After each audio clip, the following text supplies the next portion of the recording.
Ladies and gentlemen, welcome to, what do we call you? Ham Radio for New Techies. Ham Radio for Non-Techies. All right. I didn't have my glasses on. Ladies and gentlemen, welcome to Ham Radio for Non-Techies. My name's Callum. I'm not Scott. In the hot seat, it's Scott tonight because it's his channel. I'm actually from somewhere else. I'm from DX Commander. But anyway, he's going to ask me some questions tonight and we're just going to have some fun. So stick around and let's do this.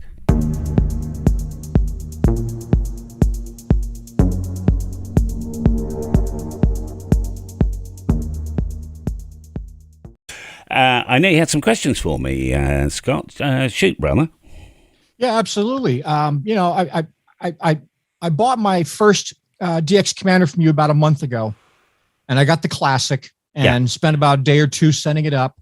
Finally waited for the weather out here to agree with me and got it all up, and it's been up ever since. It's up right now. I use it every day. Okay. It's my permanent HF antenna. Right. But I liked it so much, and then seeing other people use some of your other products, I went and bought an Expedition last week.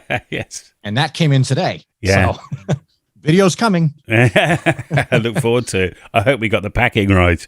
Yeah. Oh, absolutely. It looks great. Great.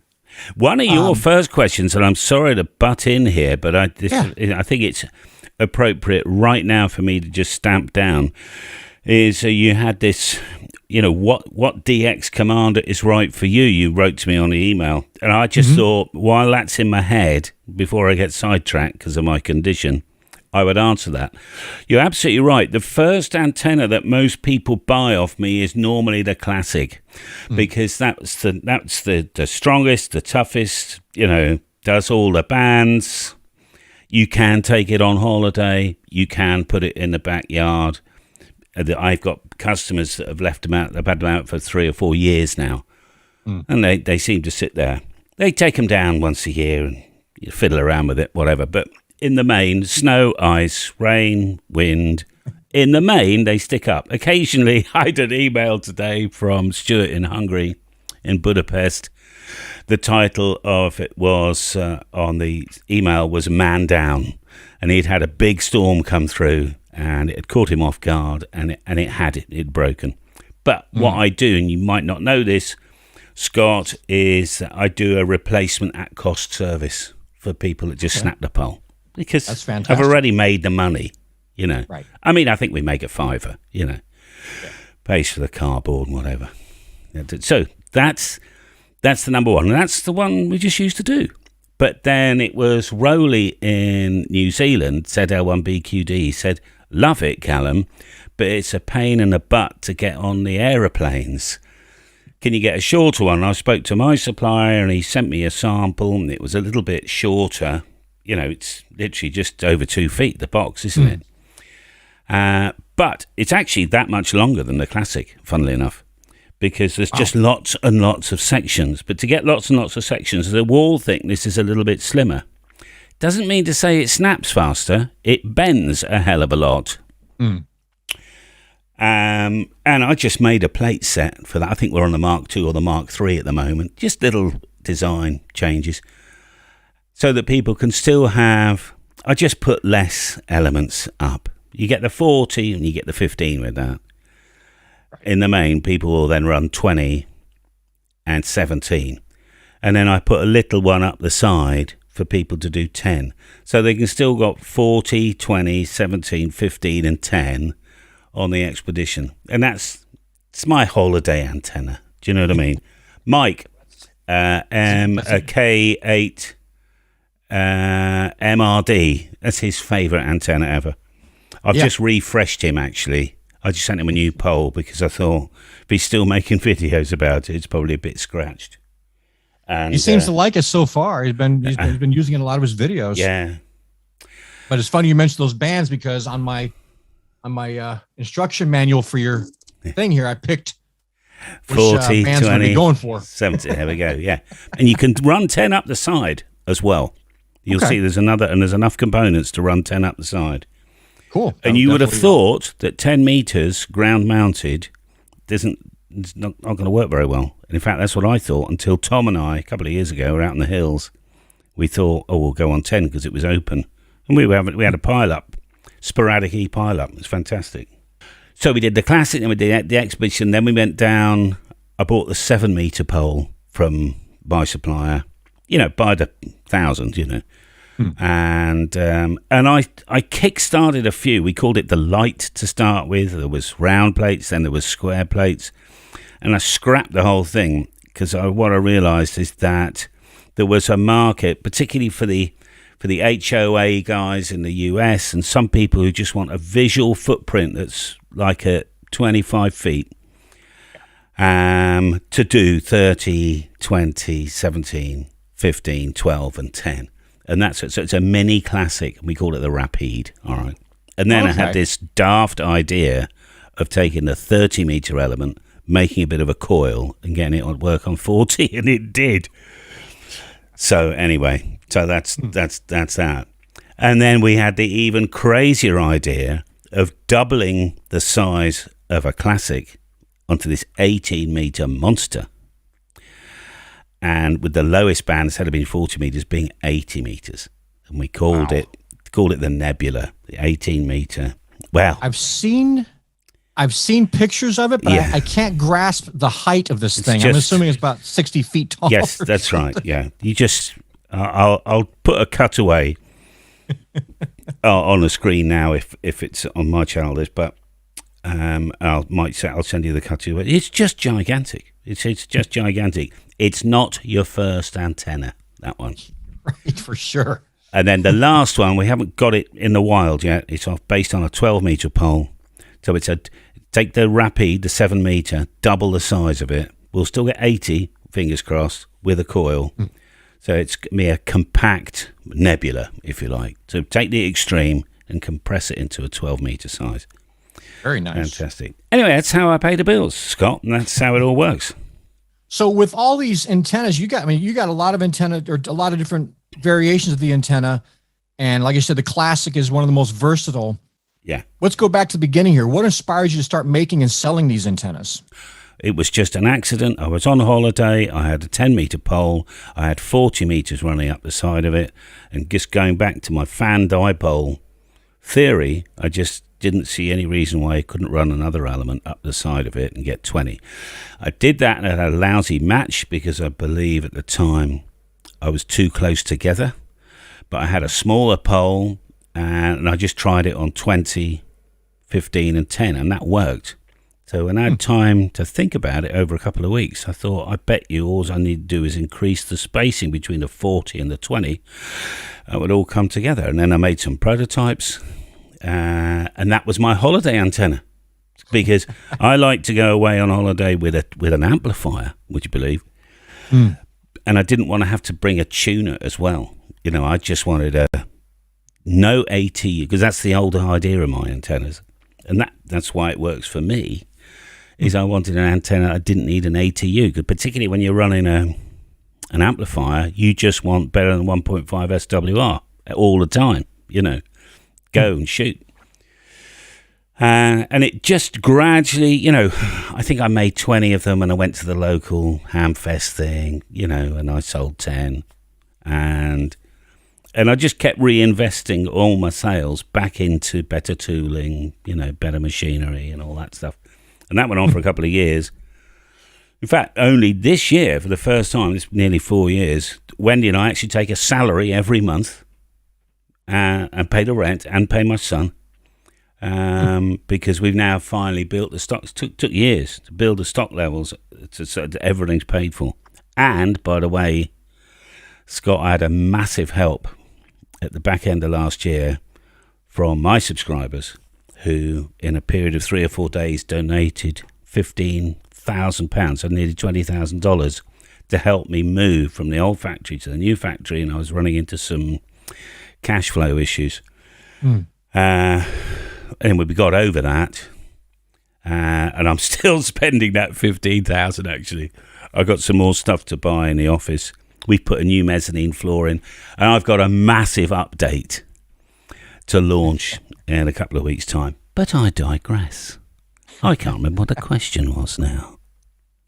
Well, you definitely built up an empire, and your dedication, your motivation, your work has created this great following of people. You got this great product or products, and you got a great the build quality, just what I saw, the build quality, the first one that I opened up was phenomenal. I could probably make one. I don't want to. No. I want to make how to make your own DX Commander. I'll buy some hardwood and bits of aluminium, and I will make one. Oh, I'm not allowed to use anything production. We got to use hacksaws and drills and see how good I can make my own. That'd be quite funny, actually. It could be interesting for sure. So I just talk about, like I said, I just bought the Expedition, and you sell it as kind of a portable POTA type antenna. About how long does it take to deploy? Once you get the whole thing built the first time and you take it back down, what's the average deployment time for setup and removal with that antenna? So Mike says, I think 10 to 15 minutes. He might cruise on, look in the comments and look for Mike's. Rowley in New Zealand, I think he says 5 to 10 minutes. I mean, these guys can actually set them up faster than I can, to be honest. Because every time I set one up, it's brand new. Because I don't know what I do with the old one. I must give it away or something, or use it for parts. So they seem to be really fast. And in fact, Rowley said the original classics even faster. I don't know why. It could be because I don't know. He just thinks it's even quicker. But you're right. Once it's all built, and you've got all the shock cord lengths, elements, and everything else. It should. Well, I put up a small tent, and by the time it was put up, Tom Rowlands, who occasionally lands on my channel, he doesn't have his own channel. He had built an Expedition, from stock, not from kit. We'd made it up, put the fork connectors on, and it was up. Probably 15 minutes. Okay, so that's comparable to most other antennas out there, whether it's a slope or inverted V or some of the other like M-Pass, like chameleon antennas. So that would be. That seems to be fine to me. I mean, if I can get it up and down quickly, I would say less hassle. An inverted V dipole is going to be quicker, isn't it? But possibly. It depends what you're after. I remember seeing a fella called Johnny.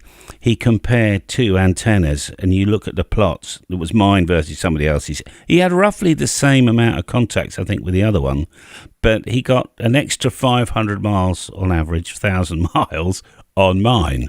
And you could see that night and day, on the plots. It depends what you want. Do you just want... Because, a low-to-the-ground 40-metre dipole for daytime loafing around 300 or 400 miles is just good fun, Yeah. But you want to get on 40 metres when it's twilight, or 40 metres or 20 metres, in the middle of the day when there's some real heavy stuff knocking around. That can be really good fun then. Absolutely. Horses for courses, we say in the UK. So let's see. We didn't really talk about this. Like I said, a lot of the people that are coming into ham radio, they want to look for, when I first got into it, I wanted what's going to be my first antenna, and I was like, okay, I was on this idea. I'm going to buy one antenna. I have like 11 now. Yeah, only. But I wanted to find a decent antenna that could keep up in the yard, something that wouldn't attract the HOA. We have them here too. Not as heavy here. Okay. And this thing's 31 feet in the air in my backyard. Yeah. But nobody seems to complain. My neighbors looked at it, asked what it was. When I told them, like, oh, that's really awesome, great. So no problem from them.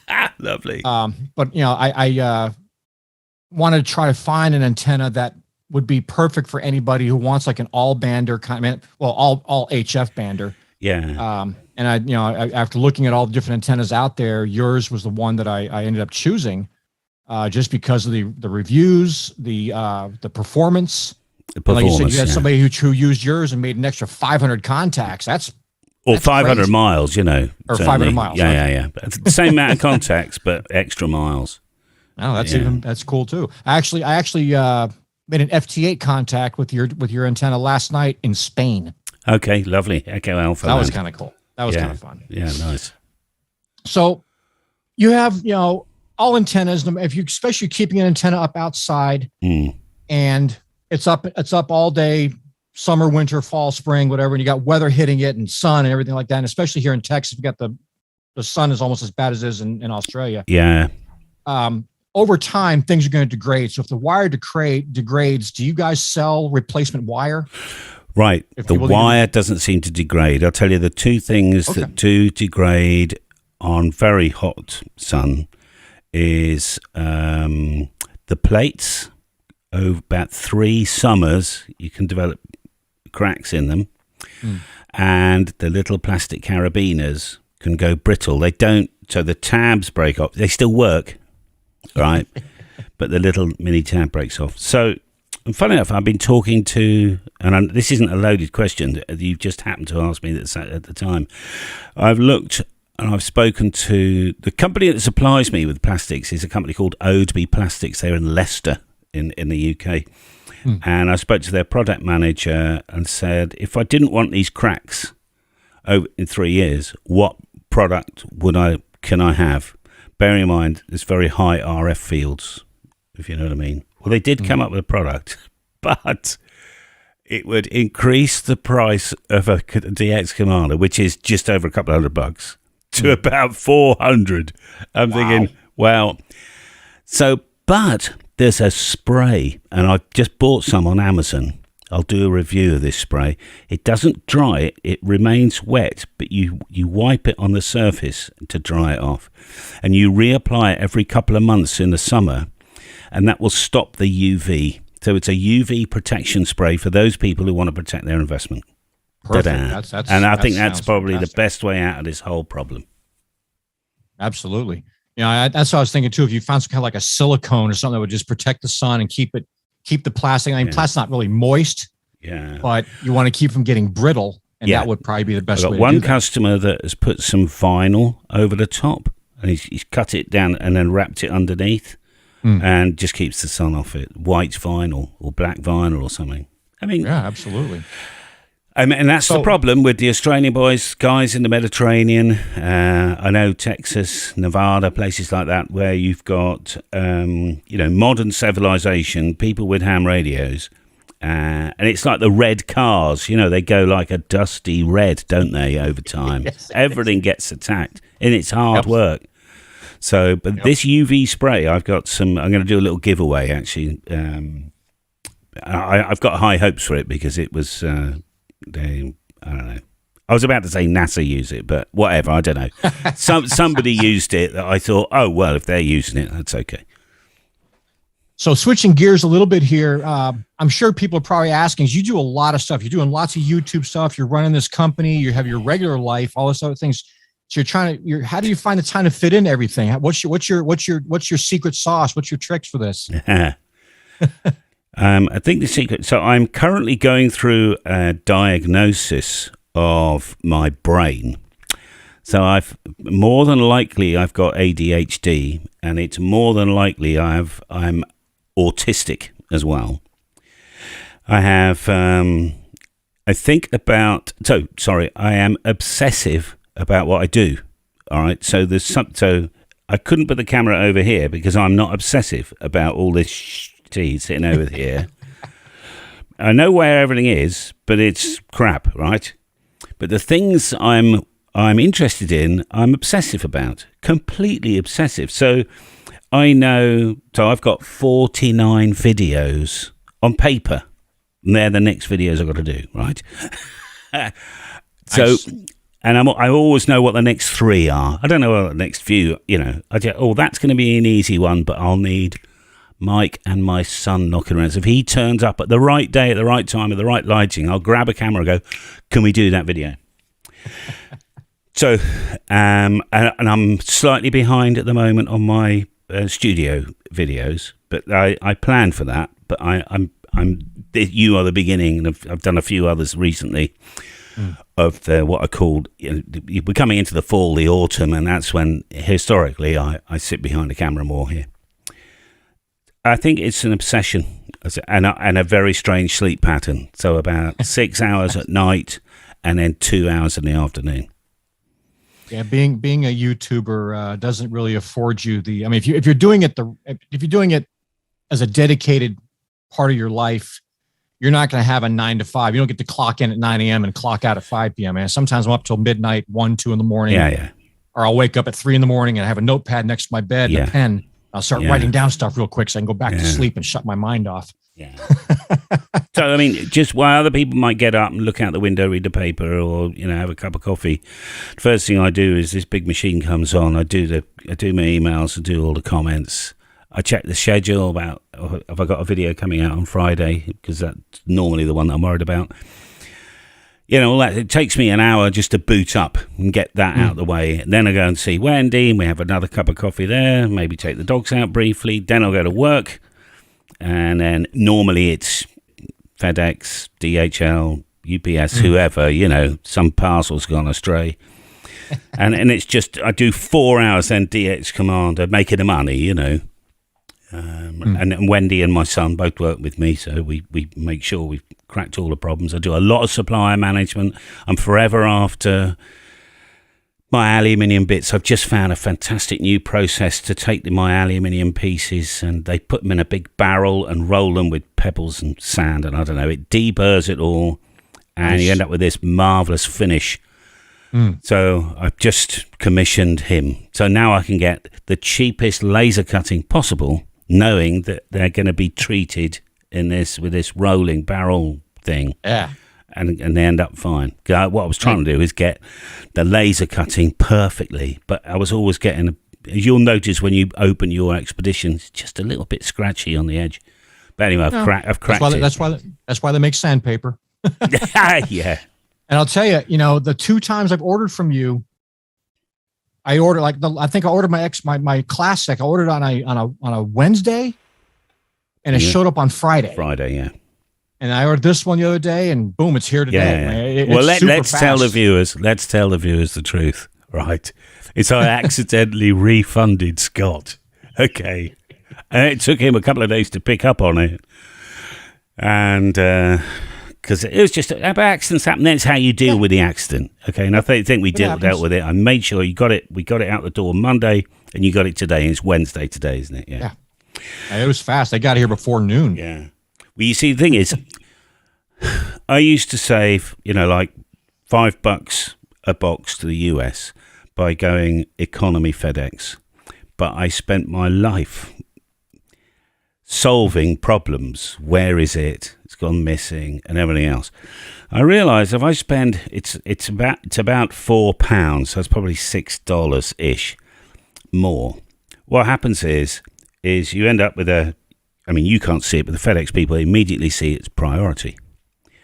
So it hits the truck. It's down to Stansted Airport by 5 o'clock that day, and it's in the air certainly by 7 my time, and it's landing in Memphis, I think, normally, and distributed. So, and with the sun moving around to your way as well, that buys me another couple of hours. It's almost next day, isn't it? It's almost next day. It's unbelievable. Yeah, it's amazingly fast, and so anybody who orders an antenna from Callum here, you're probably going to get it pretty quickly. I was blown away. So all my shipping problems went away because I spent another $5 a box, and it was more valuable. That it's better to make less profit and have happier customers, frankly. I generally find that when you're shipping stuff, have you use an external shipper, you want it in their hands for the least amount of time possible. Yeah. So you lessen the chance of something getting lost or damaged or kicked all the way across the pond or whatever. Yeah, you hit the nail on the head. That's right. And because it's priority, they just want to get rid of it, don't they? Yeah. So for me alone, it's worth the extra money not to have to deal with the aggravation. I'm sure it's great on your end because like you said, by going a cheaper route, you spent probably more of your time or wasted more time having to deal with the problems. You see, I get a lot of emails from people saying, why don't you have a US distributor? Now, my US distributor would need, $40 a throw, wouldn't he? Because he's got to have a warehouse, he's got to stock this stuff and everything else. Then he's got shipping, across the US. It would probably end up being more money, and customers would get it in more time, not less time. So I might just ship here, and then my little man turns up. It's down to Stansted Airport and off. That was actually a question I was going to almost ask you. I assume you probably get more than 50% of your business out of the United States. US is, honestly, it is 70. I think 65, 70% US. So, I mean, literally, I'm half American now, right? Most of my customers are US. Most of my problems are in the US. So with those numbers like that, though, I would think that having a US distributor would make sense. But now you're mentioning how the shipping problem. What's the point? It can end up being more expensive over here. It's and now you try and find, buy something on a Wednesday and get it by Friday in the US. Yeah. I mean, you're looking at Amazon Prime, basically. Yeah, pretty much. And even they don't always deliver everything on time. Yeah, but this way the customer gets to deal directly with us every time. And then, as you probably know, I have had problems. We shipped another 80-meter kit to a guy on Monday, whose parcel was delivered by FedEx last week, but the guy said it's not here. Now, I'm just not going to argue with him. I'm just going to send him another one. All right, I've raised a ticket, and it'll be months, and I'll probably never get a resolution to it. But it's better I just stick to my guns, and I think to myself, he's paid his money, and he hasn't got a product. Let's just get him a product, right? And if another one turns up, I'll deal with it. And I really think consumers appreciate that when you get a personal touch. Man, I bought a radio from a company out here, and something got lost. I called the guy back and I got their customer service. Their customer service gave me the runaround. Yeah. So I said, you know what? I want to talk to your boss. I'm going to keep talking to whoever's boss is till I got to the top. I said, look, I've been buying a lot of radios from you guys. I ordered this. It's 2 weeks late. You're telling me you can't do anything about it. Either give me my money back or I swear I will spend my life finding a way to ruin you. He's like, well, we have a good reputation. We don't want to do this. I said, look, if you send me the replacement part, if the other one shows up, I am honorable enough of a man. I will send back the other one. I don't need two of these. Yeah. I want the one I bought. Well, turns out he sent me one out, and a couple days later, the other one showed up. I reboxed it and sent it back out to him. Good. And I called him and said, hey, you let me know when you get this in the mail. So he appreciated that. But I like it when companies go the extra mile to make their customers happy. That's how you keep me as a customer. So you have this huge family of people in your business. How many people actually run the DX Commander empire? Well, it's really my son and I. We now only do 4 days a week. We just work, more focused for less time. Okay. So he can have Friday off completely because he was normally going out Thursday night. And he wasn't much frigging used to us on Friday anyway. So he's in there for 8:45, and then he leaves normally before 5. I'm in there about half an hour to an hour afterwards, and I normally leave about 2:30. The idea being what's going to happen is on Fridays, I can do some YouTube live stuff. That's where I want to get to, actually on the radio. And do the fun bit. I mean, it's kind of still sales and marketing in a one weird way, but it's fun sales and marketing, And then Wendy's in probably 3 half days, maybe 2 full days on average, because so the plastic bag with all your nuts, bolts, washers, that's Wendy's job. She packs all those. She's responsible for that. So we all got our little jobs. We all know what we're doing. And there's not much talking, actually, between the three of us. I'm just busy. Blockie's busy. Wendy's busy. We might stop. Focused. Yeah, a couple of times a week we stop and we have like a team meeting like you would in a regular company, what we're running out of boxes or whatever. So that's it, 3 of us. Now, it just so happens, of course, Scott, that we have lots of people who want to help. And so my job is to work out which person is the right person to help, because don't get me wrong, if I put the call to arms out, I could have 100 people down the factory. Oh, easily. So it's better that I just pick one, the right one. So inevitably I end up making some very good friends, with a few people. So it's nice. Well, as long as the people you bring on board are on the same page, they're going to uphold the standards that you've set up, that you've set about. That should be golden. But that brings me to my next question here. Do you have any plan? I know you just moved into a new place. Are there any plans for expansion down the road? Are you looking to get bigger? Are you happy at the size you're at now? What's on the plate? So we can't put any more stock where we are, but we could always store, if you know what I mean. They've offered me a container on site. A couple of thousand telescopic poles turns up. It's quite a lot of space. So, because our last order was delivered a couple of weeks ago was 1,450 telescopic poles. So that's actually a lot of space. So that's one side of the warehouse is just full. And we've got 50 18 meters upstairs. There's another 200 expeditions over here. Anyway, we found it. We found a place for everything. So expansion. So the actual warehouse area could comfortably take 2 individuals, right? Not just my son. The office would take 1 other person. So we could be a 5-man company if we had to be. But to be honest, we're doing enough. We're doing enough for the 3 of us, and I'm happy. And it's that old story. And I'm not going to tell it now. I did it. I've got a video. Do you want to make more money or something? I'll put a link to it here somewhere.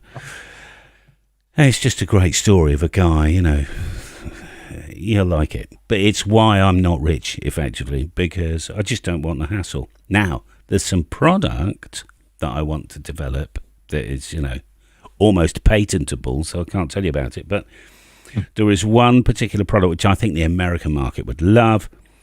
And so next year I start the development on that. But that's a much more expensive antenna. It's probably a couple of $1,000s. It's brand new. It's an amazing light bulb that went off one day in my head, and I thought, wow, that would be amazing. So that's what I want to start work on next year, and then maybe the year after I might be able to launch that, and that's a plug and play. It's not a kit; it would be fully assembled. You'd literally screw it all together, put it up, and it would just work. Nice. So you do have other products and designs in mind for future things down the road, and just continue to be more creative. And that's it. And I had this idea for a little 2-meter thing.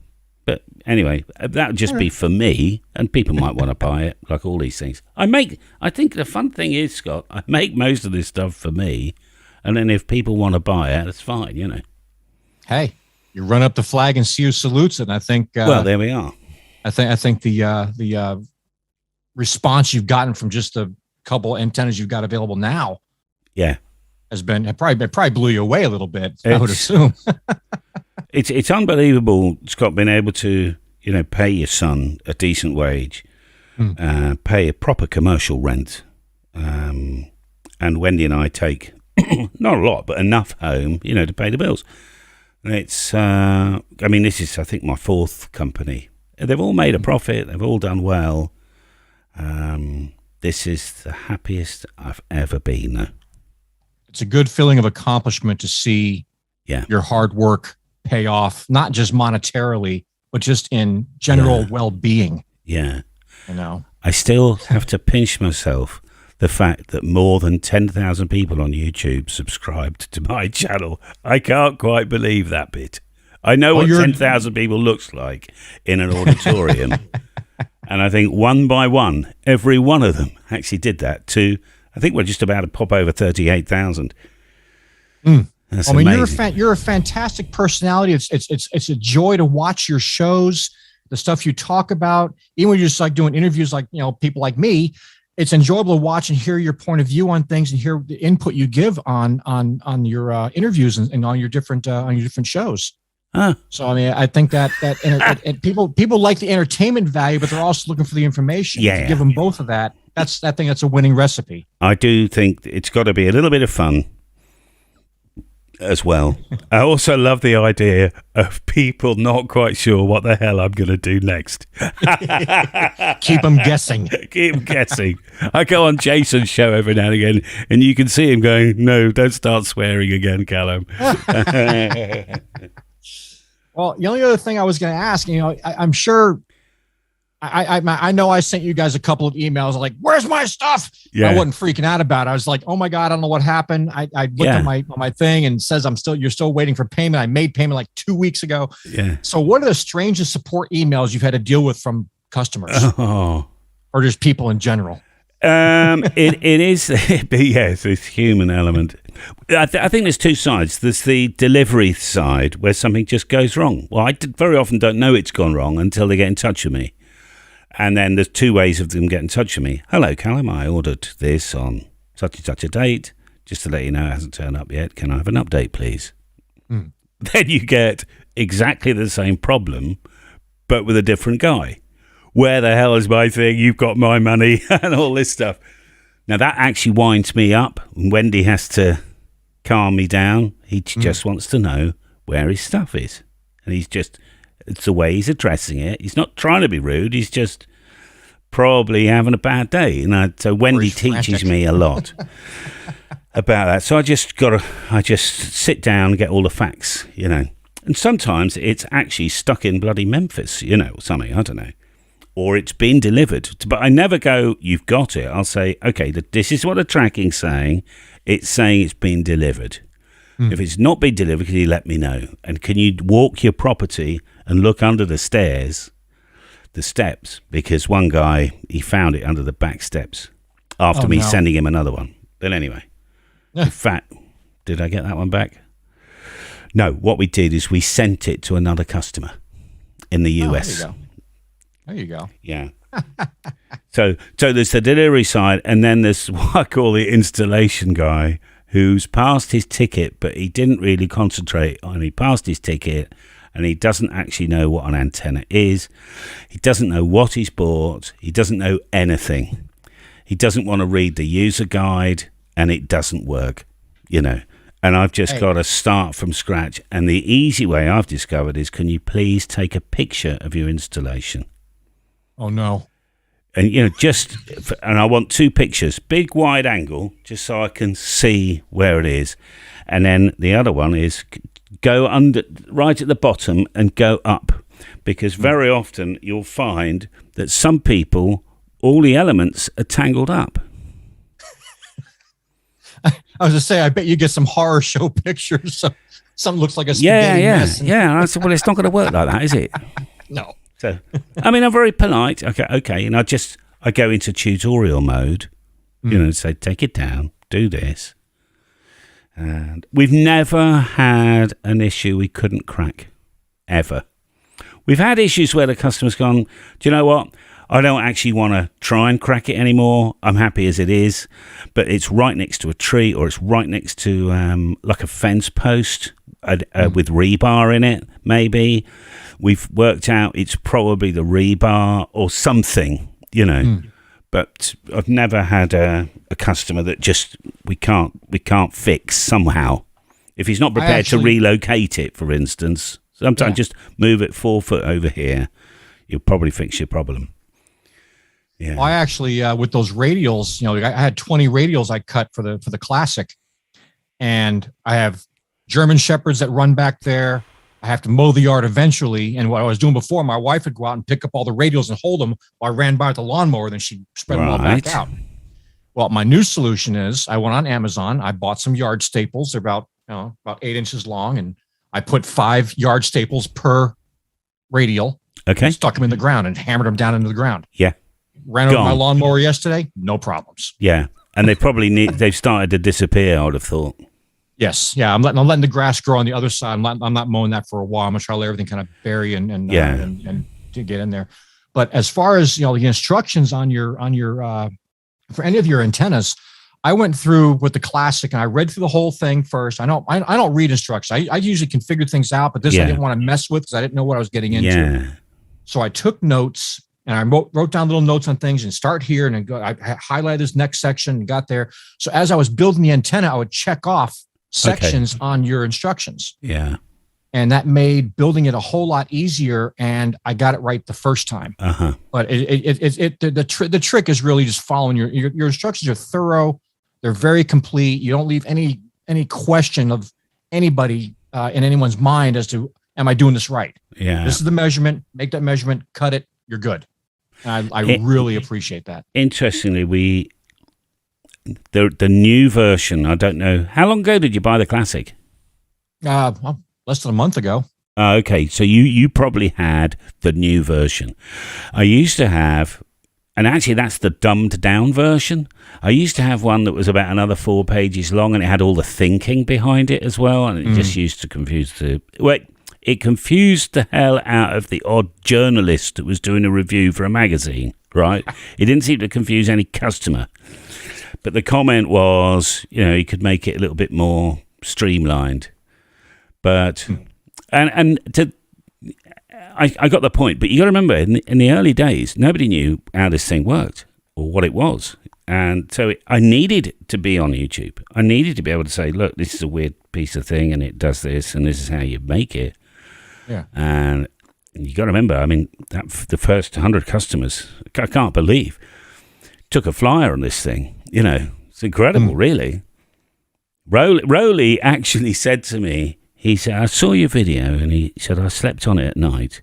And I thought, He said, and I never told you this. He didn't tell me this very long ago. He went out in the backyard, and he put up a 40 and a 20-meter element up the tree, with some radials. And he went, yeah, it works. So we ordered it.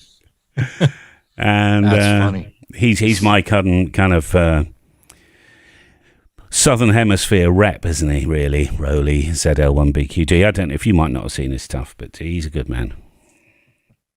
Yeah, brilliant. Well, what a laugh. Amazing. I've really enjoyed tonight. Yeah, absolutely. Me too. I mean, like I said, it was an honor to talk to you and meet you finally. I'm one of your fans. I found you, and I found your products and stuff, and I'm just blown away. I mean, I cannot wait to get this expedition out in the garage and that is really fun antenna. That is really fun. I'm gonna pit it up against some of my other ones and see what kind of stuff I get. But I think this is gonna probably be one of my favorites. It will be. It is. And of course, we ran out in January, and we only got a restock about 3 weeks ago or something. And so I lost half a year's sales on that. I looked at them for a while, and they were out of stock. And when I saw it in stock, and I was like, you know what? I don't care. I'm gonna use some of my PayPal money. I got a little PayPal account. Yeah. I'm going to grab one right now and get it over with before they're gone. Because, I mean, apparently they sell out pretty quick. They're popular enough. People like them. And hopefully, if they do, I'm buying a new car because we've got 450 in stock. Oh, there you go. Well, probably 430 now. See, everybody out there in YouTube land, you need to get out there and get yourself an expedition. There's no such thing. If you know how many antennas you have, you don't have enough. So, you've been watching Ham Radio for Non-Techies. My name is Callum. I'm not Scott. Scott is the guy this side. But very soon we've got another video coming up somewhere. We'll shrink us down so you can see the thumbnail. All right? So, in the meantime, it's good night from me. And it's good night for him. Good night. Good night. We did it. That's fantastic.